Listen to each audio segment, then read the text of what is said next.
Et un invité tout de suite en ligne. Oui, c'est le docteur Marc Arazi, qui est docteur en médecine, à l'origine en 2016 des révélations du scandale du PhoneGate, président et cofondateur de l'association Alerte PhoneGate. Bonjour, docteur Marc Arazi. Oui, bonjour à vous. Alors, on est avec vous pour parler de ce rapport de l'ANSES qui a été dévoilé hier sur la 5G. Pas de risque nouveau, c'est ce que dit notamment ce rapport. Vous l'avez consulté, vous êtes convaincu par ces conclusions ? Alors, absolument pas. Et dans la présentation... Oh, alors, excusez-moi, mais alors là, on a un écho assez gigantesque. Donc, on va essayer de régler ça pour voir justement. Alors, je ne sais pas si vous êtes en haut-parleur ou quoi, mais... Alors, mettez le téléphone à l'oreille, voilà. Oui, ça sera plus simple. Ça sera plus simple, et là, j'ai l'impression que vous entendez mieux. C'est la 5G, voilà. Voilà, alors vous allez constater que je vais garder mon téléphone à distance et que je ne vais pas le mettre à l'oreille. Ah, ok. Effectivement. Parce que quand on est médecin et quand on donne des conseils aux gens, et je suis venu souvent d'ailleurs à votre antenne expliquer qu'il ne fallait plus garder le téléphone au contact du corps, je crois que la meilleure chose, c'est l'exemplarité, c'est de ne pas faire même si c'est pour la bonne cause, en l'occurrence sur votre antenne. Alors les conclusions.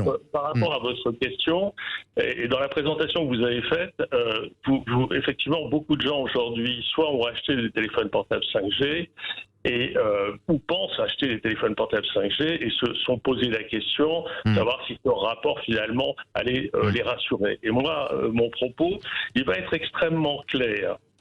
Ce rapport n'est absolument pas rassurant et aujourd'hui, avec ces nouveaux téléphones, le risque, le danger de ces téléphones portables est toujours présent, voire même augmenté. Et donc, ce rapport, et je vous en dirai vraiment un trois extraits tout à l'heure, est extrêmement, et entre guillemets, plus politique que scientifique. Et j'y reviendrai. La deuxième chose aussi, c'est que pour tous les gens qui sont aujourd'hui riverains d'antennes relais, et en particulier, je dirais, tout le monde, parce qu'aujourd'hui, il y a des antennes partout, on va se retrouver avec la 5G dit millimétrique dans une pollution d'ondes. Et ce qui est très grave, c'est que finalement, on va tous devenir cobayes. Et alors là, je vais vous lire vraiment trois lignes pour bien expliciter mon propos de l'avis de l'ANSES, qui est en page 9, de l'avis que tous vos auditeurs pourront lire. Voilà ce qui est marqué. Aucun résultat d'études scientifiques s'intéressant aux effets éventuels sur la santé de l'exposition aux champs électromagnétiques, spécifiquement dans ces nouvelles bandes de fréquences prévues pour la 5G, n'est actuellement disponible. Alors, voulez-vous me dire comment, à partir, je dirais, de cette phrase extrêmement claire, on est arrivé finalement à ce qui est, moi, ce que je trouve être une communication de la part de l'ANSES, je trouve proprement malhonnête intellectuellement. C'est-à-dire qu'en gros, on ne se base pas suffisamment sur des données scientifiques sur ce rapport. En gros, c'est ça l'idée. Là, en l'occurrence, si vous lisez l'avis, moi, je n'ai pas encore eu le temps d'analyser l'intégralité du rapport qui fait plus de 250 pages, mais c'est ça pratiquement à toutes les lignes, une forme, si vous voulez, de confusion, d'amalgame. Enfin, c'est un rapport extrêmement contradictoire. Quand vous parlez d'un rapport plus politique que scientifique, est-ce que vous pouvez expliciter, ça veut dire quoi selon vous là-dessus ? Qu'est-ce que vous voulez sous-entendre ?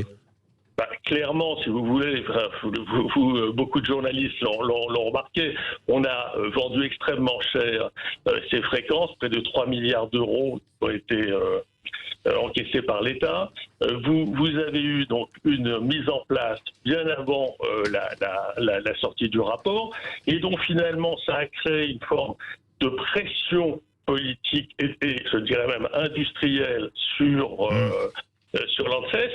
Et on s'est rendu compte depuis maintenant plusieurs mois, puisque notre association Alerte PhoneGate est membre du comité de dialogue radio-fréquence et santé, que finalement il y avait un glissement aujourd'hui depuis quelques mois de l'ANSES et qu'on constatait de nombreux conflits d'intérêts de scientifiques qui ont été mandatés pour des études et qui sont considérés par nous comme des experts pour l'industrie.